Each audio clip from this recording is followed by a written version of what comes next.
আপনারা তো অনেকে অনেক রকম করে মোচা খেয়েছেন বন্ধুরা, তো একবার হলেও কিন্তু আমার মতো করে রান্না করে দেখতে পারেন, খেতে কিন্তু দারুণ হয়। তো নিরামিষ দিনে এইভাবে যদি একবার হলেও বানিয়ে দেখুন। নমস্কার বন্ধুরা, অমৃতা অ্যান্ড কুকিং চ্যানেলে সবাইকে স্বাগত জানিয়ে আবার একটি রেসিপি নিয়ে হাজির হয়েছি। তো যে সকল বন্ধুরা আমার চ্যানেলে নতুন হয়ে আছেন তারা প্লিজ চ্যানেলটিকে সাবস্ক্রাইব করে আমার পাশে থাকবেন, আর যারা ফেসবুক থেকে দেখছেন তারা পেজটাকে ফলো করে রাখবেন। তো দেখুন বন্ধুরা, এখানে আমি একটা মোচা নিয়েছি, আর মোচাটা কিন্তু খুবই টাটকা, মানে মোচাটা কিনে নিয়ে এসেছে। তো দেখুন বন্ধুরা, মোচাটা কিন্তু আমি খুব ভালো মতো করে ছাড়িয়ে নিয়েছি। তো এখান থেকে আমার মোচার সেই এইগুলোকে ছিলে নেব। দেখুন সবগুলোকে আমি এইভাবে ছিলে নিচ্ছি। আর দেখুন কত বড়টা মোচা, দেখে কিন্তু বুঝতেই পারছেন। দেখুন কতটা বড় আর কতটা সুন্দর লাগছে। তো সবগুলোকে আমি এভাবে ছিলে নিচ্ছি।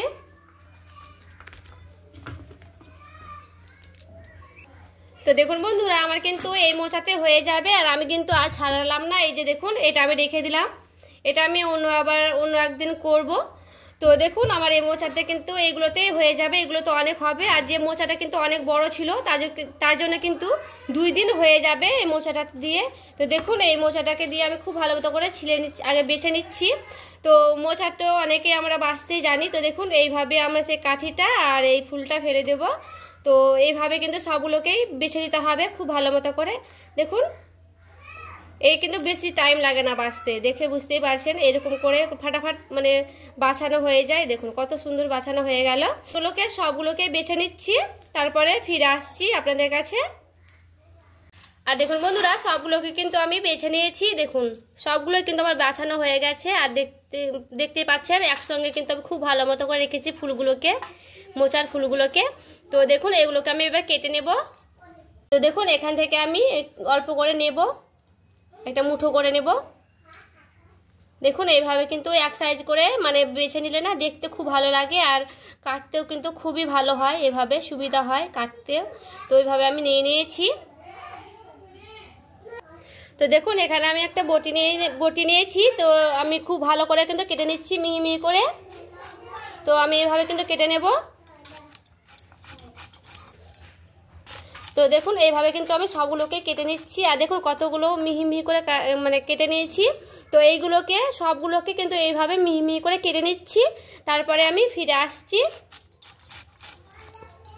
তো দেখুন বন্ধুরা, এখানে আমি একটা বাটি নিয়েছি, আর বাটিতে আমি দিয়ে দিচ্ছি, মানে বাটিতে আমি নিয়েছি জল, আর জলে আমি দিয়ে দিচ্ছি হলুদের গুঁড়া, দেব 2 চামচের মতো, দিয়ে খুব ভালো মতো করে একটু ভালো করে নাড়িয়ে নিচ্ছি। আর এখানে দেখুন সে মোচাগুলো যে কেটেছি, সে মোচাগুলোকে আমি কিন্তু সঙ্গে সঙ্গেই মানে ডুবিয়ে দেবো। কেটে কিন্তু সঙ্গে সঙ্গে লবণ হলুদে দিয়ে দিতে হবে, তাহলে কিন্তু কষগুলো খুব ভালো মতো করে বেরিয়ে যাবে।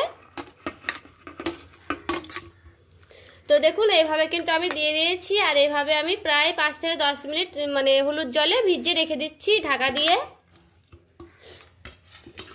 তো আমি 10 মিনিট পর ফিরে আসছি। আর দেখুন বন্ধুরা, একটার মতো আমি আলু নিয়েছি। তো আলুটাকে আমি কেটে নিচ্ছি, আলুর খোসাটাকে একটু ভালো করে পরিষ্কার করে নিচ্ছি। আলুর খোসাটাকে কিন্তু খুব ভালো মতো করে ছিলে নিয়েছি। এবার আমি এগুলোকে পিস করে নিচ্ছি, 2 পিস করে নিয়েছি। এবার আমি যে সাইজ করে কাটবো সে সাইজ করে কিন্তু কেটে নেব। দেখুন এইভাবে কিন্তু আমি কেটে নেব, খুব বড় করব না আর খুব ছোট করব না, এইরকম সেম সাইজ কিন্তু করে নিতে হবে। তো এইভাবে কিন্তু আমি কেটে নিচ্ছি। তো আমি আরও একটা কেটে দেখাচ্ছি। দেখুন এই যে এইভাবে কিন্তু কেটে নেব আলুগুলোকে। আমার কিন্তু মোচা করার জন্য এইরকমই কিন্তু সাইজের আলু লাগবে। আর দেখুন বন্ধুরা, আমি কিন্তু গোটাই আলুটা কেটে নিয়েছি, আর দেখুন এই সাইজ করে কেটে নিয়েছি। আর আলুটাকে খুব ভালো মতো করে আমি ধুয়ে নিচ্ছি, তারপরে দেখাচ্ছি। তো দেখুন বন্ধুরা, এখানে আমি একটা প্রেসার কুকার নিয়েছি, আর এখানে দেখুন সেই হলুদ জলটাকে দিয়ে আমি খুব ভালো করে মোচাটাকে কিন্তু আমি ভিজিয়ে রেখেছিলাম। আর দেখুন কতগুলো কিন্তু কষ বেরিয়েছে। তো আমি কিন্তু হলুদের ভাগটা একটু বেশি দিয়েছি। তো এখান থেকে আমি প্রেসার কুকারে নিয়ে নিচ্ছি সবগুলোকে। তো দেখুন সবগুলোকে আমি প্রেসার কুকারে কিন্তু নিয়ে নেব। দেখুন সবগুলোকে কিন্তু আমি নিয়ে নিয়েছি। এখানে আমি একটু ভালো করে পরিষ্কার জল দিয়ে দিচ্ছি। তো দেখুন জলটা দিয়ে দিয়েছি এখানে। তো আমি মুখটাকে লাগিয়ে নেব। তো দেখুন এবার আমি কিন্তু মানে প্রেসার কুকারটা গ্যাসে চাপিয়ে দিয়েছি, আর গ্যাসটাকে আমি এবার অন করে নিচ্ছি। তো এখানে আমার 2টা থেকে 3টে সিটি পড়বে, দিয়ে কিন্তু আমি বন্ধ করে নেব। আর দেখুন বন্ধুরা আমি কিন্তু আলুগুলোকে খুব ভালো মতো করে ধুয়ে নিয়েছি দেখুন। তো চলুন এগুলোকে আমি ভেজে নেব। এটা বসে নিয়েছি, কড়াই আমি দিয়ে দিচ্ছি সরিষার তেল। সবার প্রথমে আমি কিন্তু আলুগুলোকে ভেজে নেব। আলুগুলো কিন্তু আমি খুব ভালো মতো করে ভেজে নিয়েছি দেখুন, এইভাবে কিন্তু লাল লাল করে ভেজে নিতে হবে। এবার আমি উঠে নেব। তো দেখুন বন্ধুরা আমি এখানে একটা মশলা রেডি করে নিচ্ছি। তো এখানে কি কি নিয়েছি, তো এখানে নিয়েছি আদা, নিয়েছি কটা কাঁচা লঙ্কা লাল লালগুলো নিয়েছি, আর নিয়েছি এখানে জিরে, আর এখানে নিয়েছি টমেটো। তো এইগুলোকে আমি খুব ভালো মতো করে মিক্সিং বলে পেস্ট করে নেব, তারপরে চলে আসছি। এখন কড়াইয়ে কিন্তু আমার তেলটা রয়ে গেছে, তো এখানে আমি আর তেল দেব না। তো সবার আগে আমি দিয়ে দিচ্ছি চিনি, আর এখানে দেখুন একটা তেজপাতাকে ভেঙে আমি দিয়ে দিচ্ছি। মশলা তৈরি করে রেখেছিলাম সেটা আমি দিয়ে দিচ্ছি। এবার দেখুন মাপ মতো দিয়ে দিচ্ছি লবণ, দেখুন পরিমাণ মতো দিয়ে দিচ্ছি হলুদের গুঁড়া। এবার দেখুন খুব ভালো মতো করে কিন্তু আমি নাড়াচাড়া করে নেব। এখানে চাইলে কিন্তু লঙ্কার গুঁড়া দিয়ে দিতে পারেন, আপনারা যে যেমন মানে পরিমাণ ঝাল খাবেন সেটাও কিন্তু ঝালটা দিয়ে দিবেন। দেখুন বন্ধুরা আমি কিন্তু খুব ভালো মতো করে মানে 2টো সিটি দিয়েছি। এখানে কিন্তু আমি প্রেসার কুকারে মানে 2টো সিটি দিয়েছি দেখুন। আর এখানে দেখুন টমেটো কেটে রেখেছিলাম, সেই টমেটোটা আমি দিয়ে দিচ্ছি। টমেটোটা দিয়ে খুব ভালো মতো করে একটু নাড়াচাড়া করে নেব। মশলাটা কিন্তু খুব ভালো মতো করে কষিয়ে নিয়েছি, আর দেখুন কাঁচা গন্ধটা কিন্তু বেরিয়ে গেছে মশলা থেকে। আর দেখুন আমি কিন্তু জলটাকে খুব ভালো মতো করে ঝারিয়ে নিয়েছি। এবার আমি দিয়ে দিচ্ছি, আর জলটাকে কিন্তু খুব ভালো মতো করে ঝেড়ে নিতে হবে। তো আমি এইভাবে একটু কাচ্ছিও দিয়ে দিচ্ছি সবগুলোকে। তো আমি এইভাবে খুব ভালো মতো করে একটু মশলাটাকে দিয়ে খুব ভালো মতো করে নাড়াচাড়া করে নেব। খুব ভালো মতো করে কিন্তু আমি নাড়াচাড়া করে নিয়েছি। তো ঢাকা দিয়ে দিয়ে খুব ভালো মতো করে 2 থেকে 3 বার কিন্তু আমি নাড়াচাড়া করে নেব। আবার আমি কিন্তু ঢাকনাটা উঠিয়ে নেব, উঠিয়ে নিয়ে এবার হালকা করে নাড়াচাড়া করে নেব। আর এর মধ্যে কিন্তু আমি ঢাকা উঠিয়ে উঠিয়ে 2 বার কিন্তু খুব ভালো মতো করে নাড়াচাড়া করে নিয়েছিলাম। তো দেখুন খুব ভালো মতো করে কিন্তু আমার শুকনো শুকনো হয়ে এসেছে। তো দেখুন এখানে ভাজা আলুটা রেখেছিলাম, সেই ভাজা আলুটা কিন্তু আমি দিয়ে দিব তার মধ্যেই, দিয়ে একটু ভালো করে আবারও আমি নাড়াচাড়া করে নেব।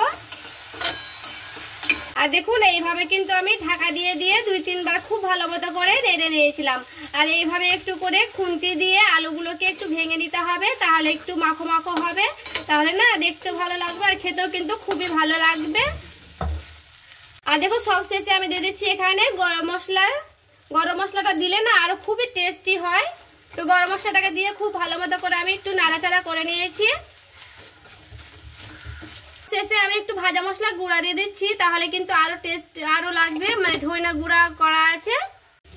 তো দেখুন সবগুলোকে আমি খুব ভালো মতো করে নাড়াচাড়া করে নেব। দেখুন খুব ভালো মতো করে কিন্তু মিশিয়ে নিতে হবে। গরম মশলাটাকে দিয়ে ধইনা গুঁড়া করা ছিল সেই গুঁড়াটা দিয়ে দিয়েছি। দিয়ে তো এখানে যদি ঘি থাকে বন্ধুরা তবে কিন্তু ঘি দিয়ে দিতে পারেন। হাতের কাছে আমার কাছে আজকে ঘি না, তাই আমি ঘি দিলাম না।